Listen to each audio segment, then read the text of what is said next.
Ladies and gentlemen, welcome back to our YouTube channel. I'm glad that you chose to be part of this show. In the next few days, focus is going to remain on the Finance Bill 2024. It is the elephant in the room. It is what most political pundits will be looking at. As I said earlier, the National Assembly Finance Committee retreated in Naivasha to write a report after listening to the views of Kenyans. Now, in my earlier video, I told you of members of parliament who were spotted in State House taking brown envelopes to ensure that they passed the Finance Bill 2023. The Finance Bill 2023 has divided the country. The Finance Bill 2024 has divided the country right in the middle. For William Ruto, he had to decide whether to dance to the IMF and World Bank tune or to please the electorates whom he had promised to build a government for them. But William Ruto chose the former. He decided that I want to please the IMF. Members of parliament are also sandwiched between a rock and a hard place, especially those of the Kenya Kwanza. They want to decide whether they want to please the executive or they want to please the voters. And for the very first time, I have seen voters fuming with fury, and they have marked their members of parliament. In social media, there is a campaign running that we need to scrutinize our members of parliament, how they will vote. Yesterday, you saw Samuel Rama, the member of parliament from Nakuru Town West constituency, in front of Rigathi Gachagua telling him, ukiona nimepiga kura no, ujui ni wananchi wangu wamekataa. And did you know that Arama voted yes in the Finance Bill 2023? And this time round, he told off Rigathi Gachagua that please, things are different. Kwa maneno ya finance bill ya excellence, mimi nimefanya public participation kwa constituency yangu na watu wote wameniambia hii bill ni mbaya. Kwa hivyo mimi ikifika 2024, ikifika finance bill ya 2024, your excellence, mimi nataka kukuambia nikipiga no, ujue ni kwa sababu watu wamekataa, si mimi. Na mimi usuri pia, your excellence, this morning wakati nilikuwa nakuja, sikukuja na gari. Nimetembea the villagers kutoka kwangu hapo. Najua mimi naishi kwa village hapa karibu. Waliniambia nikuje nikusalamie na nikipanda na mguu nikienda nitawaeleza niwaambie tumekubaliana na watu ya SEK ya kwamba mimi nitaenda kupiga no.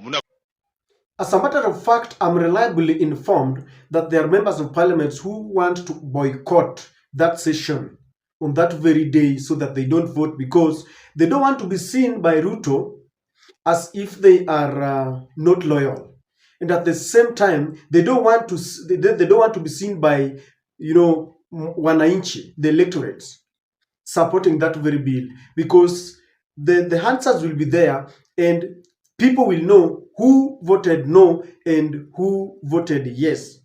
We are in a scenario where you have to decide whether you are with the people or you are with the oppressor. Right now, people are calling this government oppressor.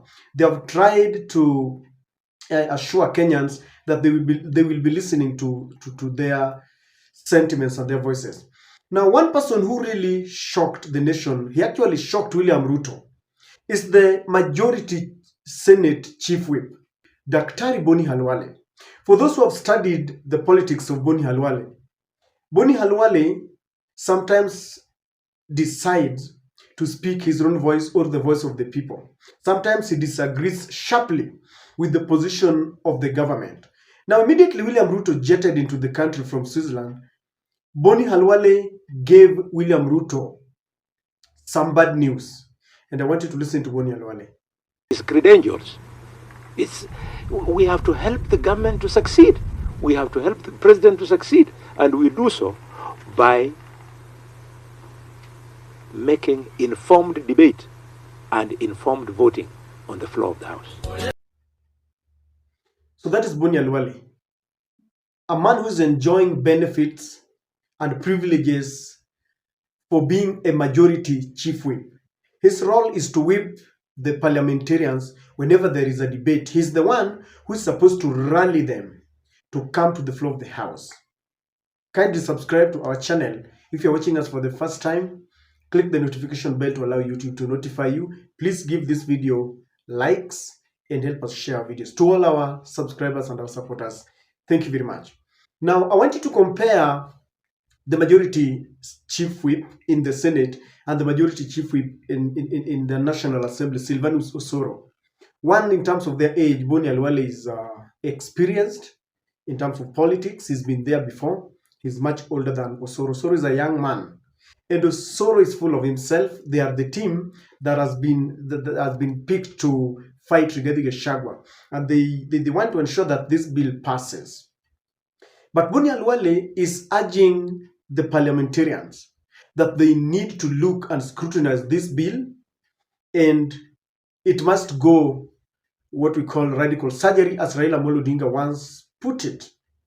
If they are not going to amend the aspects and the articles that Kenyans don't like taxes on basic commodities like bread, motor vehicle, all that, and even charges for sending M-Pesa, then Khalwale is telling them, lazima yangushwe. And then you've also realized that Khalwale is warning the members of parliament from Western. And he mentioned them by name, mentioning their career, what they were doing before they became parliamentarians, and is warning them. Khalwale has simply set up the members of parliament from Western against the people. And why do you think Khalwale is behaving this way? The ground is hot. The ground is shaky and very slippery. That's why Arama from Nakuru, like Arama lives in a cosmopolitan place. Naambiwa hapo kuna Wakisi, Wajaluo, Waluya, several different tribes living there. And he knows very well that if he has to win in 2027, then he has to side with the people. And he has decided he's going to do what people want. And Khalwale also knows very well that the ground is not palatable. Like Western, if you saw Sifuna speaking, you know very well that the ground is shaking. And Khalwale wants to align himself with the people. Khalwale wants to be a governor in Kakamega in 2027. And he knows very well that if he keeps quiet when his voice is needed, this will haunt him in 2027. Khalwale knows very well that if at all he sides with the government at the expense of the will of the people, he will not get that seat. And most of our parliamentarians, and you can take this to the bank, will be voted out just because they decided to support this Finance Bill 2024. And many of them, like I said, want to boycott. But for the opposition, they have said, they have written letters to all their members of parliament. Hakuna kutoka nje, no benchmarking. Hakuna kusema wewe ni mgonjwa hiyo siku, because there are people who will be given money. Once you've been given money, maybe by the government, you must show where you are. You cannot take money from the government na Ruto anaona hapo umeangusha hii mswada. Na pia wananchi wanakuangalia, ndio umechukua pesa, umepiga wapi. And if there is one thing that will shock our members of parliament this time round, they have taken us for granted. They know that we are cheap. They will bribe us as usual. They know very well that they will pass this bill. We will make a lot of noise, we'll lament. But then between now and 2027, that period is just long enough. We shall have forgotten. And then they will come with, elfu moja moja. And they know people will take that money. And they know very well that we will listen to them, because that has been the order of our politics. They collect a lot of money. Right now, there's a lot of corruption in the country. both at the national government and at the county government and at the constituency level, even down up to the ward level, because they are busy taking this money so that when it comes to 2027, they will give it back to us. They deprive us of our right of development to give us some meager, penny so that we vote for them. But Kenyans must rise up. We must take a new paradigm shift so that we don't fall into that trap. Yes, we can take the money. We can either reject the money or take it because it is ours anyway. And Bonny Khalwale knows very well that he's preparing ground to be a governor in 2027. And I don't know what Ruto is going to do, because tomorrow that bill is going to be tabled. We are going to see surprises. And I know some of them will be intimidated, some of them, others will be bribed. I'm waiting to hear the voice of Rigathi Gachagua. The other time he won the opposition and he rallied support for members of parliament, the Kenya Kwanza members of parliament. I'm calling upon Rigathi Gachagua. Come out and tell us where you stand. You have said you're a villager. You listen to the ground. That is what Rigathi Gachagua said. He is listening to the ground. What is the ground saying? Picking from the avocado farmers. They don't want this bill. So we want to see. One thing that we are not going to allow as Kenyans is members of parliament passing this bill, then they want to farm some carcasses like the Rigathi Gachagua did. He was forming some kind of committee to look into the predicaments that are bedeviling avocado farmers. Yet he was there when this bill was being passed on the floor of the assembly. This time round, we are much wiser.